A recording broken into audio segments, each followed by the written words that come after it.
Le ministère de la délivrance. George Birch. Moyens pratiques pour contrer l'œuvre de Satan aujourd'hui. Chapitre 5. Un chrétien peut-il être démonisé? Un chrétien peut-il avoir des démons? Cette question est très controversée. Certains condamnent et discréditent notre ministère sur ce point. Ils diront qu'un chrétien peut être tenté ou opprimé, mais jamais envahi ou démonisé. Néanmoins, ma femme et moi croyons sans l'ombre d'un doute que des démons peuvent habiter les chrétiens et les tourmenter dans divers domaines de leur vie. Nous en sommes convaincus à la fois par notre étude des Écritures et par notre expérience avec des centaines de chrétiens venus nous consulter. Nous avons vu notre Seigneur Jésus-Christ les délivrer de l'invasion des démons sur une période de plus de 20 ans. Presque toutes les personnes qui viennent nous voir pour une délivrance sont des chrétiens nés de nouveau.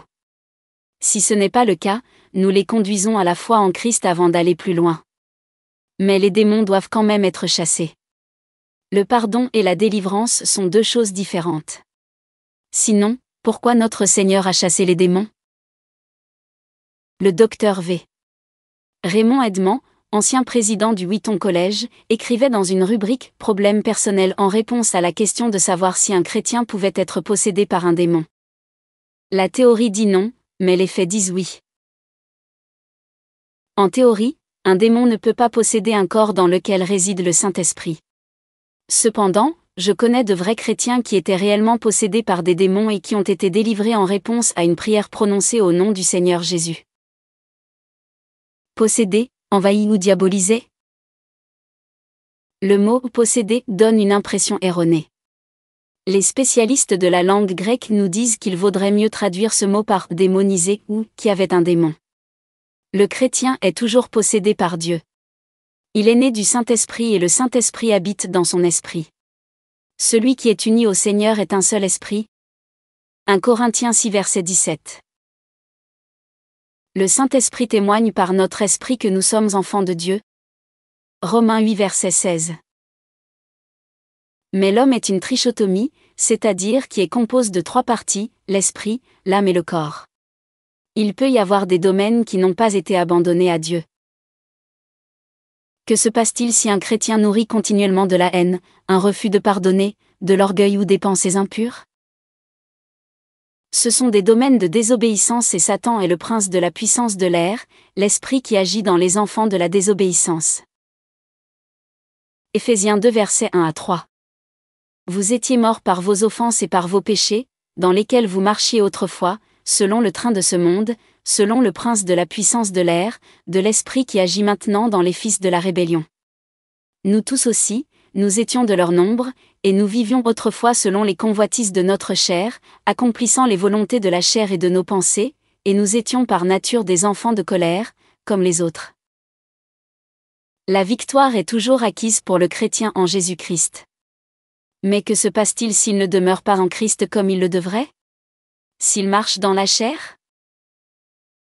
Paul recommande expressément aux Éphésiens de ne pas donner au diable l'occasion d'agir, Éphésiens 4 verset 27. Toujours selon 1G, les chrétiens peuvent et doivent jouir d'une délivrance complète du pouvoir de Satan et des démons grâce à l'œuvre parfaite de rédemption du Christ. Mais ce dont les croyants peuvent et doivent jouir et ce dont ils jouissent réellement sont deux choses différentes. Lorsque les chrétiens ne reconnaissent pas ce qu'ils ont en Christ et refusent de s'approprier les privilèges qui en découlent, ils invitent à la défaite et peuvent être tenus captifs par les forces démoniaques à un degré pitoyable. Les croyants peuvent être entravés, liés et opprimés par Satan, et même habités par un ou plusieurs démons, qui perturbent l'esprit et affligent le corps, p. 121 à 122 VF. Un autre Jésus et un autre esprit. Dans la lettre aux 1 Corinthiens 11 versets 2 à 4, Paul écrit à elle, épouse du Christ à Corinthe. Il est clair qu'il s'agit de chrétiens nés de nouveau. Mais Satan, le vieux serpent, est plein de ruses et Paul craint que les chrétiens de Corinthe ne soient égarés par de fausses doctrines et n'acceptent un autre Jésus et ne reçoivent un autre esprit en plus du Saint-Esprit qu'ils possèdent. Il y a des contrefaçons et l'expérience nous dit que beaucoup communiquent avec un faux Jésus aujourd'hui. Lorsqu'ils adorent cet autre Jésus, ils ne l'appellent pas Seigneur Jésus-Christ. Certains sont très familiers avec cet autre Jésus. Ils lui parlent et il leur parle. Mais ils ne l'appellent pas Seigneur Jésus, pour des raisons évidentes. Personne ne peut dire « Jésus est Seigneur » si ce n'est par le Saint-Esprit, 1 Corinthiens 12 verset 3. Les Corinthiens avaient reçu le Saint-Esprit. Ils risquaient maintenant de recevoir un autre esprit que le Saint-Esprit. Si nous avons du mal à comprendre comment un chrétien peut avoir un démon qui habite dans son corps, il y a d'autres problèmes tout aussi difficiles à comprendre, mais dont nous savons qu'ils existent. Comment Dieu et Satan peuvent-ils habiter le même monde, ou comment le Saint-Esprit de Dieu peut-il habiter dans le corps d'un chrétien charnel? Dieu est omniprésent, n'est-ce pas? Dieu est saint, n'est-ce pas? Pourtant, nous savons que Dieu et Satan habitent bel et bien le même monde à l'heure actuelle et que Dieu habite bel et bien les chrétiens charnels d'aujourd'hui. En sécurité, safe en anglais, mais envahi, égale démonisé. Ce qui suit est l'histoire vraie d'une lycéenne chrétienne qui a été envahie par des démons à cause de son ignorance et de sa curiosité. Janet avait 14 ans et était membre d'une église évangélique saine. Désireuse de servir Dieu, elle se rendit avec un groupe de jeunes à la Pacific National Exhibition à Vancouver, en Colombie-Britannique, pour distribuer des tracts évangéliques et témoigner en faveur du Seigneur Jésus-Christ. Janet a eu la joie de conduire quelques âmes à Christ. Cet automne-là, Janet entre au lycée. Elle se fait de nouveaux amis et vit de nouvelles expériences, dont une matière appelée orientation. Ce cours couvre de nombreux domaines de la vie contemporaine, y compris la sorcellerie.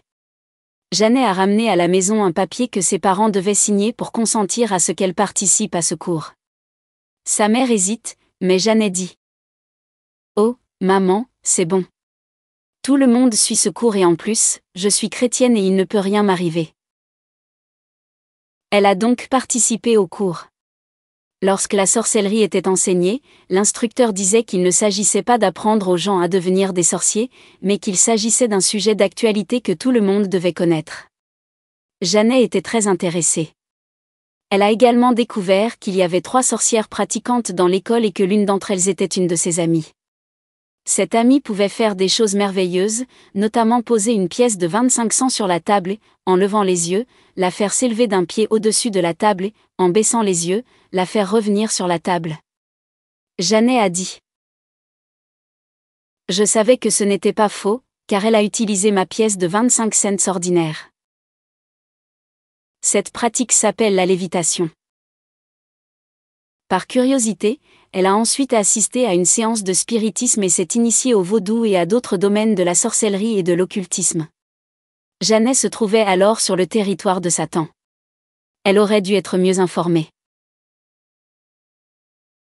La Bible est très claire dans ses mises en garde contre l'occultisme. Mais Janet était partiellement ignorante et a cédé à la pression de ses pairs. Je suis sûre que sa conscience lui a dit que c'était mal, mais Janet était remplie de curiosité. Les expériences étaient à la fois séduisantes et captivantes. Très vite, Janet n'a plus pu se concentrer sur ses études. Elle entendait des voix dans son esprit. Elle souffrait de tourments. Elle a été placée dans le service psychiatrique d'un grand hôpital. Elle savait maintenant qu'elle avait été envahie par des démons et qu'elle était prisonnière de Satan. Elle savait aussi que d'autres personnes dans ce service avaient des démons, car ces démons conversaient avec les démons des autres patients du service. Les démons de Janet la menaçaient et l'avertissaient de ne dire à personne que ses problèmes étaient causés par eux. Finalement, les parents de Janet l'ont emmenée nous voir. Elle était dans une sorte de transe. L'ennemi voulait la garder sous son contrôle. Mais nous avons utilisé l'épée de l'esprit, la parole de Dieu, la prière et l'autorité de notre Seigneur, comme indiqué dans Luc 10 verset 19. Après une bataille, un combat spirituel, l'ennemi a été vaincu et Janet a été libérée. Que nous apprend ce cas? Nous apprenons qu'un chrétien peut être envahi par les mauvais esprits s'il se rend sur le territoire de Satan, même s'il plaide l'ignorance. Supposons qu'un soldat soit envoyé en reconnaissance des lignes ennemies. Par erreur, il passe derrière les lignes ennemies et est fait prisonnier. Il ne sert plus à rien de dire : « Je ne savais pas que j'étais derrière vos lignes, sur votre territoire. Je ne voulais pas être ici. » Le fait est qu'il est entré en territoire ennemi et a été fait prisonnier. Plaider l'ignorance ne l'aidera pas. Il en va de même pour ceux qui entrent dans le territoire de Satan. Peu importe qu'il soit chrétien ou non. Si quelqu'un s'adonne à l'occultisme, il tombe sous le pouvoir de Satan. Ce n'est qu'une façon parmi d'autres d'être envahi par les démons. Exemple biblique de chrétiens envahis ou démonisés. 1 Corinthiens 5 versets 4 et 5 parle d'un chrétien qui tombe sous la puissance de Satan. Au nom du Seigneur Jésus, vous et mon esprit étant assemblés avec la puissance de notre Seigneur Jésus, qu'un tel homme soit livré à Satan pour la destruction de la chair, afin que l'esprit soit sauvé au jour du Seigneur Jésus. Dans cet exemple, un chrétien rétrograde est livré à Satan en raison de sa conduite immorale. Il s'agit d'une forme de discipline afin qu'il puisse être sauvé par la suite. Ce même homme est rétabli dans 2 Corinthiens 2 versets 5 à 9. Dans Luc 13 versets 1 à 6, on trouve l'exemple d'une enfant de Dieu qui avait un esprit d'infirmité qui l'avait liée pendant 18 ans. Voici une femme qui, depuis 18 ans, était atteinte d'une maladie causée par un esprit, elle était courbée en deux et ne pouvait se redresser. Il est clair qu'un esprit en elle l'a liée dans cette position. Notre Seigneur Jésus a chassé le démon en disant : « Femme, tu es délivrée de ta maladie, infirmité. » Il a ensuite imposé les mains à la femme et celle-ci s'est immédiatement redressée. Puis il lui imposa les mains et elle redevint immédiatement droite. En réponse à la critique selon laquelle ce miracle avait été accompli le jour du sabbat, Jésus a répondu : « Cette femme, fille d'Abraham comme elle l'est, que Satan a liée pendant 18 longues années, n'aurait-elle pas dû être libérée de ce lien le jour du sabbat ? Il est clair qu'un mauvais esprit sous l'égide de Satan avait causé l'état de flexion de cette femme. Satan l'avait liée pendant 18 ans, mais le Christ Jésus l'a délivrée. Si l'on se demande si cette femme était croyante, il est clair que, bien que notre Seigneur ait reconnu que les Juifs qui complotaient sa mort étaient la semence d'Abraham, il a nié qu'ils étaient les enfants d'Abraham. Il a dit : « Si vous êtes les enfants d'Abraham, faites les œuvres d'Abraham. Vous faites les œuvres de votre père. Vous êtes de votre père le diable. » Mais le Christ a reconnu la femme qu'il a délivrée de l'esprit d'infirmité comme une fille d'Abraham. Elle était donc une enfant de Dieu, une personne de foi. Galates 3 verset 7. Le dilemme. Certains clients qui viennent nous voir pour être délivrés se sont vus dire : « Si vous êtes chrétien, vous ne pouvez pas avoir de démons. Ou si vous avez des démons, vous ne pouvez pas être chrétien. » Cela crée un dilemme très regrettable pour une personne tourmentée. Mais ce n'est pas l'enseignement de la Bible et combien les gens sont heureux de découvrir qu'ils ont effectivement l'assurance de la vie éternelle en Jésus-Christ et qu'il y a aussi la délivrance pour eux au nom de Jésus-Christ notre Seigneur. Donna était l'une de ces chrétiennes. Elle était étudiante dans un institut biblique, une vraie chrétienne dévouée. Mais Donna était atteinte d'une maladie physique et d'une grande faiblesse. Après sa délivrance, elle nous a écrit la lettre suivante. Chère M. et Madame Birch, nous avons fait un beau voyage de retour et nous avons loué Dieu tout au long de la route pour ce qu'il avait fait. Je n'avais jamais rêvé qu'un chrétien, dont le cœur désire Christ et sa gloire, puisse découvrir que les problèmes qu'il rencontre ne sont pas seulement le résultat d'une oppression diabolique, mais d'une invasion. Oh, comme nous pouvons être aveugles. Après avoir souffert d'une maladie physique qu'aucun médecin ne pouvait expliquer, après de nombreux tests, je ne comprenais pas pourquoi je n'étais pas guéri. J'ai passé du temps à prier. Mais Satan m'a empêché d'intercéder vraiment. Pourquoi ? Après être venu à Vancouver et avoir senti que Dieu voulait absolument que je vous voie, j'ai éprouvé une douleur intense. Mais je savais que je devais venir. Pendant que vous vous occupiez de moi, nous avons trouvé 11 démons qui voulaient me détruire, dans la plupart des cas pour détruire mon témoignage pour le Christ. J'étais stupéfaite, mais quel soulagement et quelle joie! Si les chrétiens comprenaient que les démons peuvent entrer par des voies totalement insoupçonnées par la plupart des gens, ils s'efforceraient de passer plus de temps dans la prière fervente et efficace. Louons Dieu pour cette révélation, par l'intermédiaire de ses serviteurs bien disposés. Amour en Christ, Donna. La narcolepsie causée par les démons. Narcolepsie. Définition. Médecine. Accès pathologique de sommeil, brusque et irrésistible. Synonyme. Hypersomnia. La cataplexie est une faiblesse brutale et temporaire de la tonicité musculaire, pouvant aller jusqu'à la paralysie du muscle, sans perte de connaissance. La cataplexie peut être totale ou partielle. Une perte de tonus généralisée signe la cataplexie totale et peut être spectaculaire avec chute. Un cher frère en Christ avait un témoignage clair de l'Évangile et était fidèle à l'Église avec sa femme et ses enfants.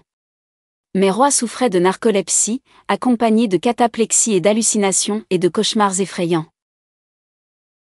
Les médecins ont des noms médicaux pour ces crises de sommeil et ces pertes de contrôle musculaire, mais ils n'ont pas de remède pour les soigner. Lorsque Roy est venu nous voir, les démons à l'origine de ces terribles afflictions ont été identifiés et chassés au nom du Seigneur Jésus-Christ. L'histoire de cette délivrance est racontée plus en détail dans un chapitre ultérieur. Roy a dit qu'il se sentait comme une nouvelle personne, comme s'il était physiquement né de nouveau. Bien qu'il ait souffert pendant 10 ans de ces attaques terrifiantes, il a été libéré par la délivrance. Résumons les raisons pour lesquelles il est possible que les chrétiens soient envahis par des démons. 1. L'Écriture confirme qu'un chrétien peut recevoir un autre esprit. 2 Corinthiens 11 versets 2 à 4. 2. Le Nouveau Testament met en garde les chrétiens contre l'invasion ou la suggestion démoniaque, 1 Pierre 5 versets 8 et 9. Éphésiens 6 versets 10 à 18, et bien d'autres références. 3. Le Nouveau Testament donne des exemples de chrétiens ayant des esprits mauvais. Luc 13 versets 10 à 16. 1 Corinthiens 5 versets 4 à 5. 4. L'expérience du ministère de délivrance confirme le fait qu'un vrai chrétien peut être envahi par des démons et peut être fortement tourmenté dans son esprit et dans son corps, comme en témoignent les nombreux exemples de délivrance présentés dans ce livre.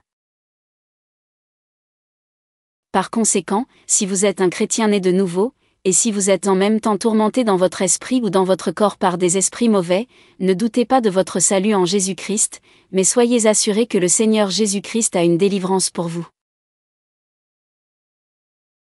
Nous mettons dans les commentaires de cette vidéo le lien de téléchargement gratuit de cet ouvrage. Le téléchargement se fera à partir du site internet médiathèquechrétienne.fr, site que j'ai bâti en synergie avec cette chaîne YouTube Elle écoutait sa parole, afin d'assurer la réédition numérique des ouvrages chrétiens épuisés et non réédités. Comme l'était cet ouvrage, nous vous invitons donc à vous rendre sur le site internet médiathèquechrétienne.fr afin de pouvoir profiter et de pouvoir télécharger gratuitement les 1000 ouvrages que nous avons déjà numérisés et mis à votre disposition.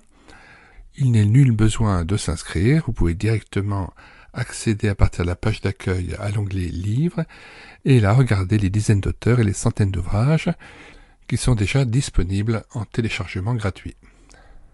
Si vous voulez connaître les différents ouvrages que nous numérisons tous les jours et présentons sur cette chaîne YouTube Elle écoutait sa parole, les audiobooks que nous prenons en charge, les albums ou BD que nous lisons avec caméra de document, mais aussi les cantiques que nous mettons en parole, afin de nourrir votre louange individuelle ou en assemblée, abonnez-vous à cette chaîne YouTube Elle écoutait sa parole. Nous vous disons au revoir et à bientôt.